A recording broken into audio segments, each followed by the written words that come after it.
Hello बच्चों, आज हम करेंगे ट्रिक्स के माध्यम से समास की पहचान कैसे करें। इससे पहले की वीडियो में मैं आपको समास एक्सप्लेनेशन के साथ समझा चुकी हूँ। अब सिर्फ हम शब्दों के माध्यम से और जल्दी से जल्दी कैसे पहचान कर सकेंगे समास की, वो समझेंगे। तो आइए हम अपना टाइम वेस्ट ना करते हुए जल्दी से ट्रिक्स के माध्यम से समझते हैं समास। समास के 6 भेद हम पढ़ चुके थे। पहला समास का भेद है हमारा अव्ययभाव समास। इसकी पहचान के लिए हमें ये ध्यान रखना है जहां पर पहला पद उपसर्ग हो। पहला पद उपसर्ग हो। उपसर्ग मैं आपको बता ही चुकी हूँ अपने एक वीडियो में कि उपसर्ग क्या होते हैं और किस तरीके से उनका यूज होता है। तो जहां पहला शब्द दो पदों के मेल से बनते हैं, तो जब हमारा पहला जो पद होगा वो अगर उपसर्ग हो, अभिकारी हो, तो हमारा अव्ययभाव समास होता है। हम देखते हैं उदाहरण, जैसे हमने लिखा यथाशक्ति, दो शब्दों के मेल से बनाएंगे, यथा और शक्ति। तो यथा शब्द जो है पहला पद, ये पूर्व पद है हमारा उपसर्ग। तो जहां पहला पद हमारा उपसर्ग हुआ वो हुआ हमारा अव्ययभाव समास। भरपेट में भर, ये हमारा उपसर्ग शब्द है।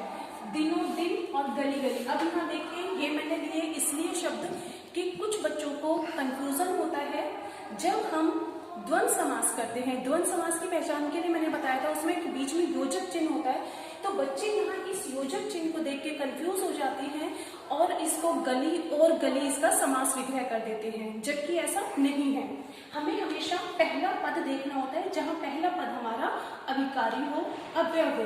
तो यहाँ हमारा दिनों दिन, जब हम इस शब्द का विग्रह करते हैं तो दिनों दिन का विग्रह होगा दिन ही दिन में। तो दिन ही दिन, जो दिन ही, अब ही निपात शब्द है, ये भी हमारा अभिकारी है। तो यहाँ हमारा दिनों दिन, हाथों हाथ, ये हमेशा हमारे होंगे अव्ययभाव समास, क्योंकि इसमें पहला पद हमारा अव्यय है, अभिकारी है। और ऐसे ही गली गली, गली गली का कभी भी समास विग्रह गली और गली नहीं होता, गली ही गली में होता है। तो हमेशा हम समास विग्रह को ध्यान में रखेंगे और उसके बाद ही हम उसका भेद बताएंगे। उसके बाद हम देखते हैं अपना दूसरा भेद जो है तत्पुरुष समास। तत्पुरुष समास में मैंने आपको बताया था कारक की विभक्तियों का प्रयोग होता है दोनों पदों का विग्रह करने पर। जब हम दोनों पदों को विग्रह करते हैं तो उसमें कारक की विभक्तियां, कारक की विभक्तियां आप सबको पता है, जैसे का, को, के लिए, से, में, पर, ये सारी कारक की विभक्तियां प्रयोग होती हैं, वो होता है हमारा तत्पुरुष समास। इसके हम कुछ एग्जाम्पल्स देखते हैं, जैसे राजपुत्र। राजपुत्र जब हम इसका समास विग्रह करते हैं राजा का पुत्र, तो का विभक्ति का प्रयोग हुआ। पेट दर्द, पेट में दर्द, तो में विभक्ति का प्रयोग हुआ। देश निकाला, देश से निकाला, तो से विभक्ति का प्रयोग हुआ। वनवास, वन के लिए वास। तो हमेशा हमें समास विग्रह अपना ध्यान से करना है और उसी के अनुसार ही हमें अपना समास का भेद बताना है। तीसरा हम देखिए कर्मधारय समास। कर्मधारय समास शब्द के दूसरे पद की जहां विशेषता बताई जाती है। कर्मधारय समास जहां दूसरे पद की विशेषता बताई जाए, शब्द के दूसरे पद की विशेषता। विशेषता आप सभी जानते हैं, विशेषण जो शब्द होते हैं वो आप इसकी पहचान के लिए उसमें कैसे लगाकर देख सकते हैं, आप उसमें क्वेश्चन बना के देख सकते हैं कैसे। जैसे देखिए हम एग्जाम्पल से समझते हैं, मृग नयन। नयन दूसरा पद है हमारा, नयन कैसे है, मृग के जैसे, मृग के समान नयन। तो जहां हमारा विग्रह करने पर दूसरे पद की विशेषता पहले पद से बताई जाती है वो हमारा कर्मधारय समास। और इसके लिए मैंने आपको बता दिया कि आप कैसे लगाकर देखेंगे।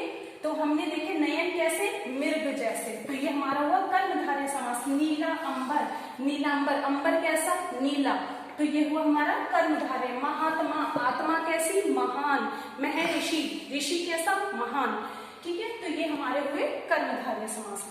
अब हम देखते हैं द्वंद्व समास। द्वंद्व समास में सबसे आसान समास, और मैंने आपको बताया भी था, जहां पर योजक चिन्ह, ये हमारा जो ये योजक चिन्ह होता है दो शब्दों के बीच में, अधिकांश इसका प्रयोग किया जाता है। और जब हम उसको विग्रह करते हैं तो वहां हमेशा और या की विभक्ति आती है।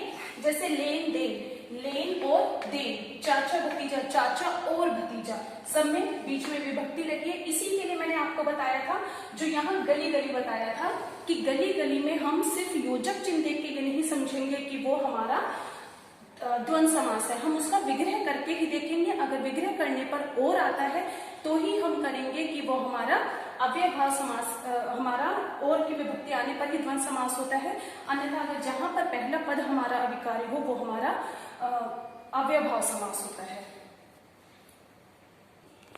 तो अभी आपने देखा कि किस तरीके से हमें अव्ययभाव समास में और द्वंद्व समास में अंतर समझना है कि गली गली अगर लिखा है और उसमें योजक चिन्ह है तो उसका मतलब हुआ प्रत्येक गली, हर गली में, उसको हम गली और गली नहीं कहेंगे, तो वो हमारा हुआ अव्ययभाव समास। ऐसे ही अब हम देखते हैं द्विगु समास।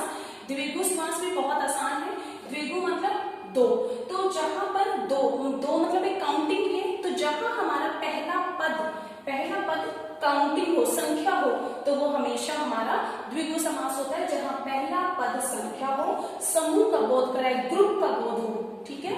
जैसे देखते हैं एग्जांपल देखते हैं, पंचवटी, 5 वटों का समूह, 5 जो है हमारी काउंटिंग आती है, पहला पद संख्या है। सप्त ऋषि, 7 ऋषियों का समूह, सप्त, तो ये हमारी काउंटिंग। 9 ग्रहों का समूह, तो ये हमारा पहला पद जहां काउंटिंग आती है, संख्या आती है, संख्यावाची विशेषण होता है, वो होता है हमारा द्विगु समास। लास्ट हमारा है बहुव्रीहि समास। बहुव्रीहि समास की बहुत आसान सी पहचान है कि इसमें देवी देवताओं के नाम ही अधिकांश आते हैं और उसके साथ साथ मुख्यतः है कि पर्यायवाची जो होते हैं शब्द समूह के लिए एक शब्द, जैसे हम वाक्यांशों के लिए एक शब्द पढ़ते हैं, शब्द समूह के लिए एक शब्द पढ़ते हैं, यहाँ पर भी इसका विग्रह करने पर वही होता है। जैसे देखिए लंबोदर हम किसको कहते हैं? गणेश जी को। तो जहां दोनों पदों ने मिलकर तीसरे पद को प्रधान बनाया, लंबा है उदर जिसका, किसका? गणेश जी का, तो यहाँ गणेश जी प्रधान हुए, तीसरा पद प्रधान हुआ। चतुर्भुज, 4 भुजाएं हैं जिसकी, 4 भुजाएं ब्रह्मा जी की। सुलोचना, सुंदर लोचन वाली, सुंदर नयनों वाली माँ सीता को कह सकते हैं, किसी भी विशेष महिला के लिए हम प्रयोग कर सकते हैं। मृग नयन, मृग के समान नयन है जिसके, तो यहाँ पर भी हम विशेष स्त्री के लिए, महिला के लिए इसका प्रयोग कर सकते हैं। तो ये इसके साथ साथ अब हम देखते हैं कि हम अंतर कैसे समझेंगे। कई बार हम कंफ्यूज हो जाते हैं कि यहाँ पर द्विगु समास होगा या बहुव्रीहि समास होगा। जैसे देखिए हम देखते हैं, मैंने यहाँ पर लिखा चतुर्मुख या चतुर्भुज।